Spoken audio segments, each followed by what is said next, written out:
What's up, family? It's your man Mark Black.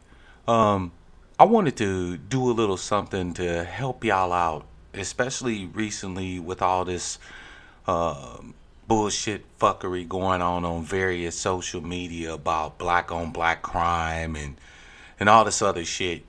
I wanted to bring out to you where these people are supposedly getting this information and give you some tools on actually what it says and the capability if you so choose, because personally I think it's ridiculous to be debating these motherfuckers, but if you so choose, give you the capability to be able to countermand or counteract the bullshit information that they try to give you. Okay? All right. So, what you're looking at here is table 43 from the FBI crime statistics. Now, FBI, of course, gathers crime statistics every year, right? And they make it available via their website at fbi.gov. Now, one thing you should know right off the bat, okay? This is right off the bat, and this is very important. These statistics here represent arrests only. Pay attention, family. Don't get caught up in the mess, right? Arrests. You see what I'm saying? This isn't nothing to do with convictions or anything like that. This is only arrests that the FBI tabulates. Okay? Now, as you can see here on the table, the total number of crimes committed and this is both violent and non-violent felony and misdemeanor crimes that they were able to get information on totaled 9,014,635 in 2015. Okay, cool.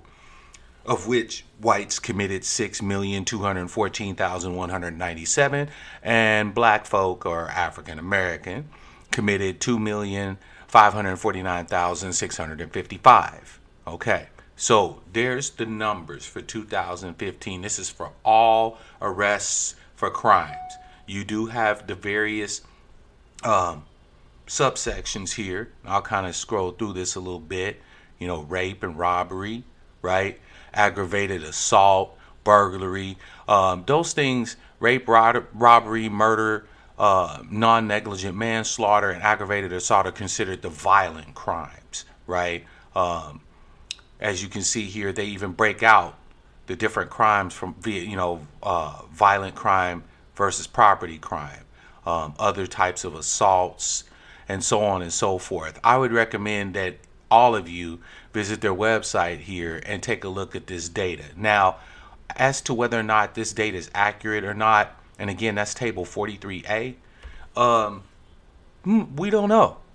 And the reason why we can say we don't know is we're talking about the same damn country that can seem to pinpoint down to the number of arrests, but somehow or another don't have any information available when it comes to how many extrajudicial executions occur on the streets of America every year, right? So take this for what it is. But this is the information, the raw data that these pale ass white supremacist, suspects come at you with. Okay. Now, notice again, this is arrests. Only arrests. Now, let's pay attention real quick to this number here, right? This one. Okay. I know my screen kind of blanks it out when it's highlighted. But this is the one for black or African American, okay? Let's pay attention to this number right here, because this number right here is interesting. The reason why it's so interesting is because they'll look at this number, this raw number of 2,549,655, and they'll say, see, look at all the crime your people are committing. Now, there's something that they never take into account, and that is this.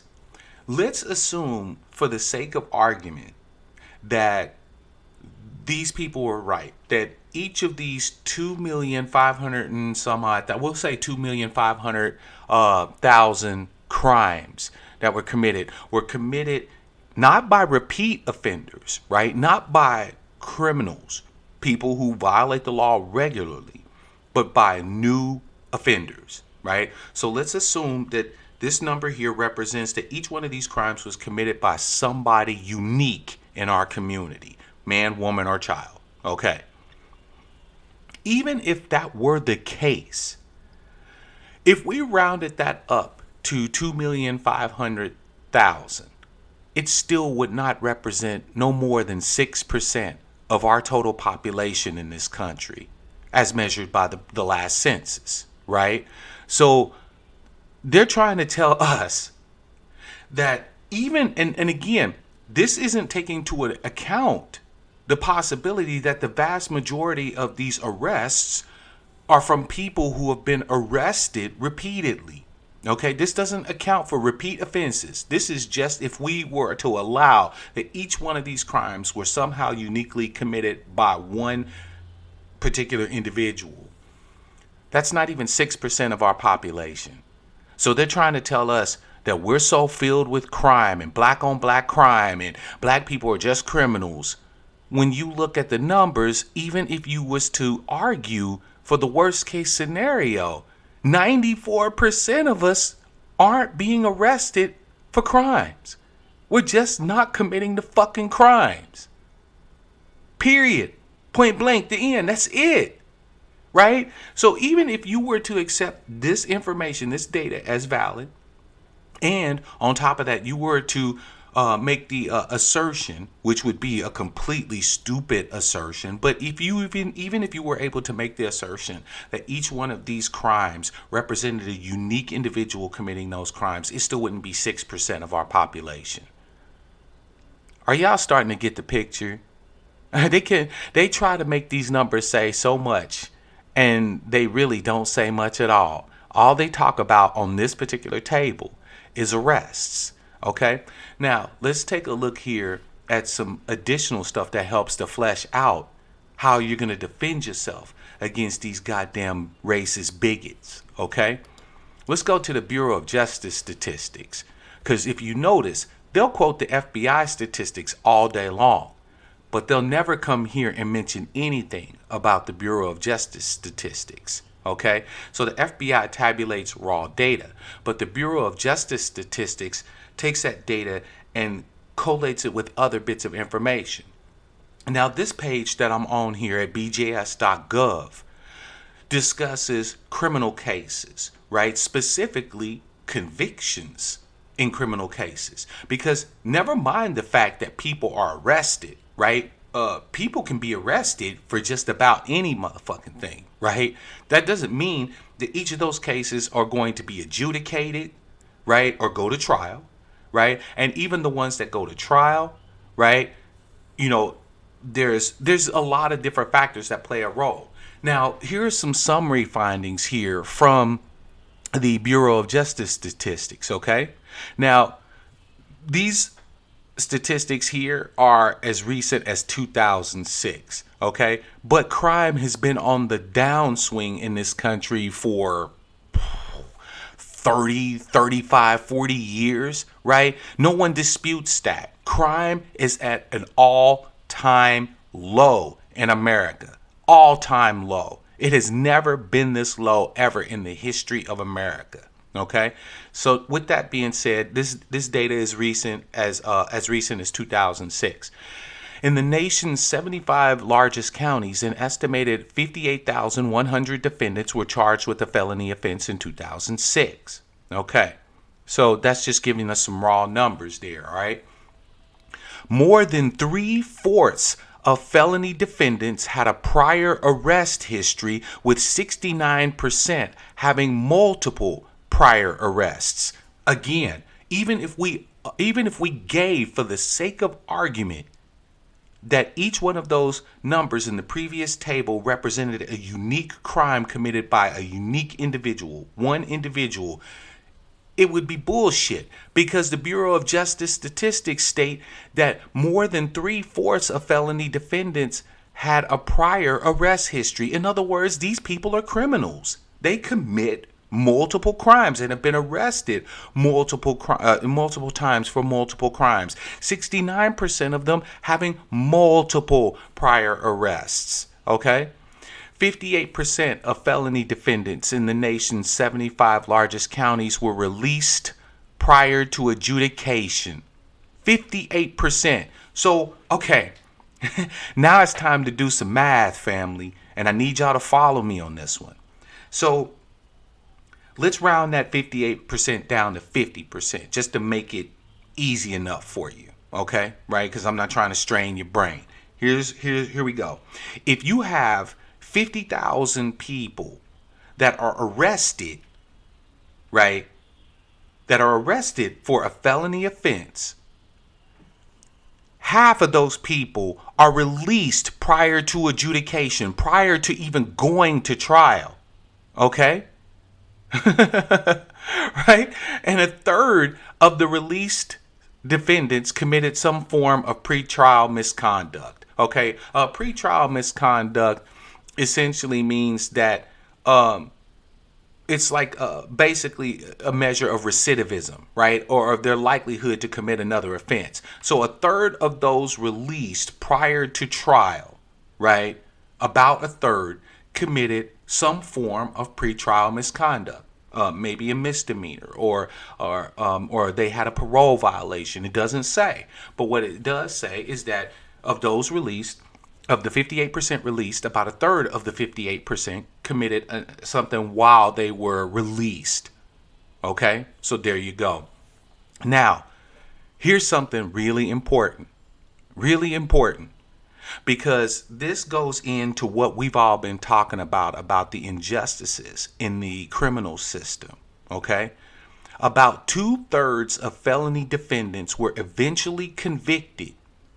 Okay, so they getting about a 2/3 conviction rate on average, right? So about 66% on average of these people that are arrested and are charged with the crime, right, are convicted of that crime.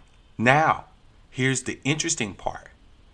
95% of these convictions, more than 95% of these convictions occurred through a guilty plea, through plea bargaining.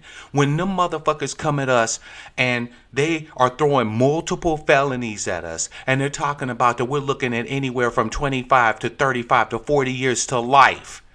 And then they come and offer you a plea bargain. A different felony charge, but a lower felony. Maybe instead of it being a class A, they drop it down to a class C and they give you 5 years. All right?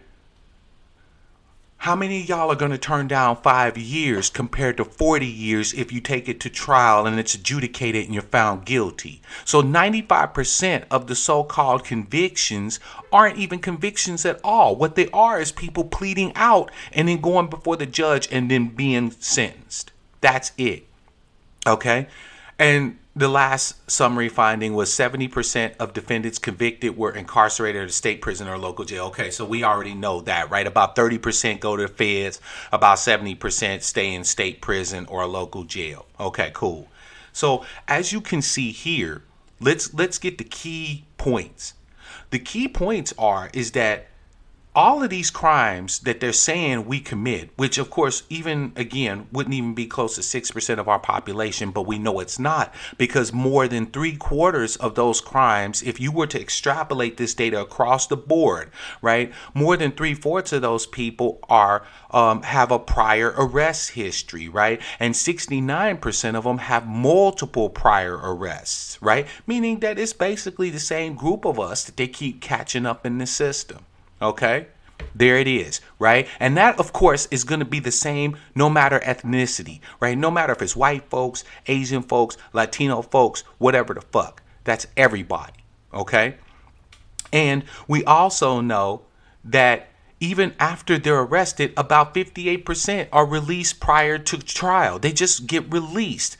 A lot of trials don't even happen, right? Now, of those people that do stay in the system, right? Those are the ones that are, have been released, but maybe they're released on PR and they're going through the criminal process. About 2/3 of those people plead out. Actually, about 2/3 of those people are convicted. Some plead out, Some are convicted at a trial, at adjudication, right? But we know that only about 5% are convicted at trial because 95% of those convictions are through a guilty plea, through people just simply pleading out. So there you go, right? We already know that regardless of what the FBI's arrest numbers say, when we start looking at conviction rates, even the fact that they convict us a lot more often than they convict anybody else, they're still not convicting as many of us for crimes, because even though they're sweeping us up with these fucking drag nets, we're talking broken windows, we're talking stop and frisk and all this other bullshit. Even then, they're barely able to make these cases stick in court. So there you go on that one, okay? But I wanted to bring up a little extra piece here, a little extra icing on the cake, right? This here is a study by Gross, O'Brien, Hu, and Kennedy, right? This is from the Proceedings of the National Academy of Sciences, okay, or PNAS. This is a actual study that was done on the rate of false conviction of criminal defendants who are sentenced to death. Now, here's something to note. Take a look here at this kind of synopsis. You can look at, I invite you guys to look at this shit for yourself, right? Don't ever trust what they're telling you, because they have a reason for telling you what they're telling you, right? They're trying to put their spin on it. So make sure you look at this shit for yourself, right? I'm going to read the significance of this study. The rate of erroneous conviction of innocent criminal defendants is often described as not merely unknown, but unknowable. We use survival analysis to model this effect and estimate that if all death sentenced defendants remained under sentence of death indefinitely, at least 4.1% would be exonerated. We conclude that this is a conservative estimate of the proportion of false conviction amongst death sentences in the United States. Okay, so it's not just enough, people, that we are swept up by these drag nets, broken windows program, stop and frisk, and all these other get tough on crime bullshit programs, right? That the pigs throw out there at us, right? That's not enough. Okay, then it's not enough that the prosecutors, corrupt prosecutors that are in the pockets of the police departments, are throwing multiple felony at us until we plead out and we end up incarcerated into the prison industrial complex. No, that's not enough. In point of fact, even if we take these death sentences, these convictions, and then sentence to death as a model, then probably around, now they said this is a conservative estimate, meaning that they tried as best they could to err on the side of not making any mistakes. If they used a little bit more tabulation of the data, that number of 4.1% is probably actually higher. So we could comfortably say that of the people that are convicted, of our people that are convicted, right, that do go to trial and are convicted, a lot of them, at least 4 to 5%, maybe even as high as 6-7%, are simple false fucking convictions. They're innocent. They didn't even fucking do it. Family, if this shit got any more ridiculous, wow, I'm telling you. So we're talking about, now this is for death penalty cases. I want to make sure that we stick with what the data says. Okay, this is for death sentences.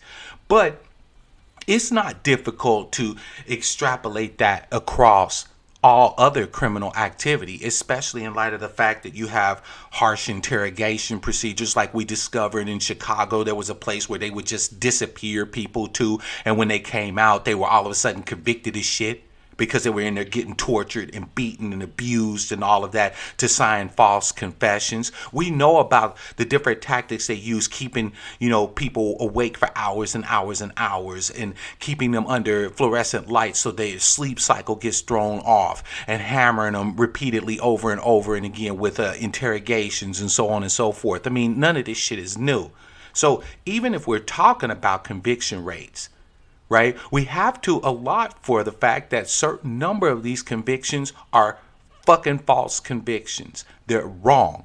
Period, point blank. They're wrong. They're false convictions. These people should be exonerated. Now, if I haven't given you enough data in this particular case to be able to shoot these people down, then I don't know what the hell to tell you.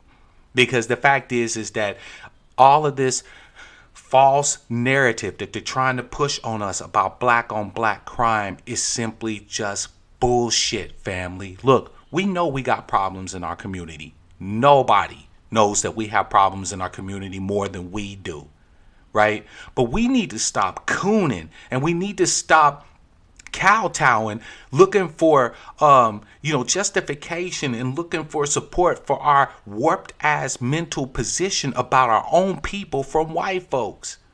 So it's bad enough you have white folks arguing this shit where intelligent black people like myself have to actually try and rebut this stuff through research and so on by getting access to the same data, right? That's not enough. But we also have to defend against our own people that buy into this bullshit false narrative. We have to defend against you sitting there cutting down your own people.